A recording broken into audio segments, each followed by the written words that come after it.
பாவம் செய்யறதுக்கு விட்டுருவான். ஏன்னா இங்க சோதனைக்காக நம்மளை அனுப்பியிருக்கான். இந்த இடத்துல அழிக்கணுங்கிற அவசியம் அல்லாஹ்வுக்கு கிடையாது.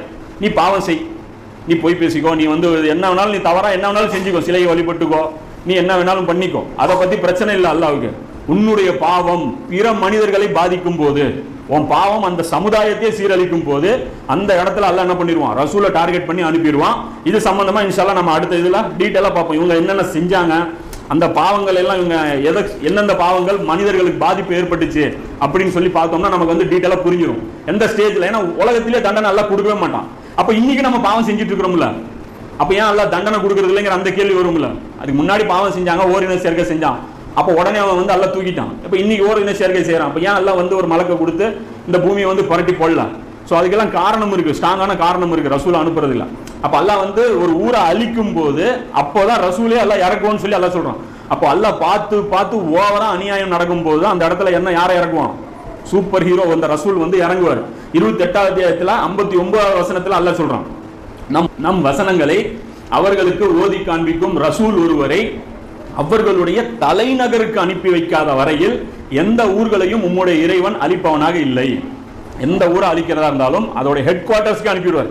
ரசூல் வந்து ஒரு ஓரமா பிரச்சாரம் செஞ்சுட்டு போக மாட்டார். அந்த ரசூல் வந்தது அந்த ஊருக்கே ஒரு இம்பாக்ட் இருக்கும், அந்த மாநிலமே அப்படியே சர்ச்சையில் இருக்கும்.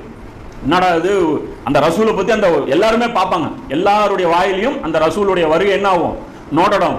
அந்த மாதிரி தலைநகரை டார்கெட் பண்ணி தான் இப்போ இந்தியாவுக்கு தமிழ்நாட்டுக்கு ரசூல் அனுப்புனா எல்லாம் எங்க அனுப்புவான், சென்னைக்கு தான் அனுப்புவோம். அப்போ இந்தியாவுக்கு ரசூல் அனுப்புனா டெல்லிக்கு வருவார். அப்போ உலகத்துக்கே ரசூல் அனுப்புனா மக்காவுக்கு அனுப்புவார். ஏன்னா மக்கா தான் நகரங்களின் தாய். ஸோ அதை பத்தி நல்லா சொல்லும் போது என்ன சொல்றான், ரசூல் வந்து நாம வந்து தலைநகருக்கு அனுப்புவோம், மேலும் எந்த ஊரையும் அதன் மக்கள் அக்கிரமக்காரர்களாக இருந்தாலே தவிர அந்த ஊரார்களை நாம் அழிப்பதில்லைங்க. ரெண்டு காரணம் சொல்றான். ஊர் அநியாயம் பண்ற நான் அழிக்கணும்னு நினைக்கும் போதுதான் ரசூல் அனுப்புவேன்.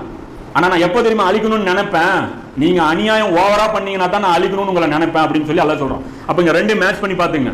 அப்ப அவ்வளவு பெரிய அநியாயம் நடக்கும் போது அந்த ரசூல் வந்து வருவாங்க. அப்ப ரசூல் வந்து ஒரு வர்ற ஒரு ரீசன் வந்து ரொம்ப ஸ்ட்ராங்கா இருக்கும். மக்கள்லாம் ஏங்குவாங்க, இந்த அநியாயத்திலிருந்து நம்மளை காப்பாத்துறதுக்கு ஒருத்தன் வரமாட்டானா, என்னை தூக்கி விடுறது இந்த சிக்கல் இருந்து என்னை மீட்டெடுக்கிறது ஒருத்தன். அதனாலதான் மெசாயான்னு வந்து யூதர்கள் வந்து சொல்லுவாங்க. மெசாயானா ரட்சகர், ரட்சகர்னா காப்பாற்றுபவர், பிரச்சனையிலிருந்து வெளியே கொண்டு வருவார். மெசாயா யார் யாரை சொல்லுவாங்க யூதர்கள், மூசா நபியை மெசாயாம்பாங்க, ஏன்னா பனி இஸ்ராயல்ல இருந்து கூட்டிட்டு வந்தாரு. அதே மாதிரி துல்கர்னைன மெசாயாம்பாங்க, ஏன்னா ஈராக்ல இருந்து அவர் வந்து அந்த கூட்டிட்டு வந்தாரு.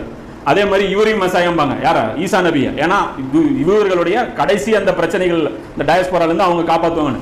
அதே மாதிரி ஒரு வகையில பார்த்தோம்னா நபி ஸல்லல்லாஹு அலைஹி வஸல்லம் அவங்களும் யாரு, மெசாயா வகையை சார்ந்த ஒரு இறை தூதர் தான். அவரும் இந்த உலகத்தை மனித குலத்துடைய பிரச்சனைகள் இருந்து காப்பாற்ற வந்த மிகப்பெரிய ஒரு ரட்சகர் தான் அவரும். சோ என்ன விஷயம் அப்படின்னா, இப்ப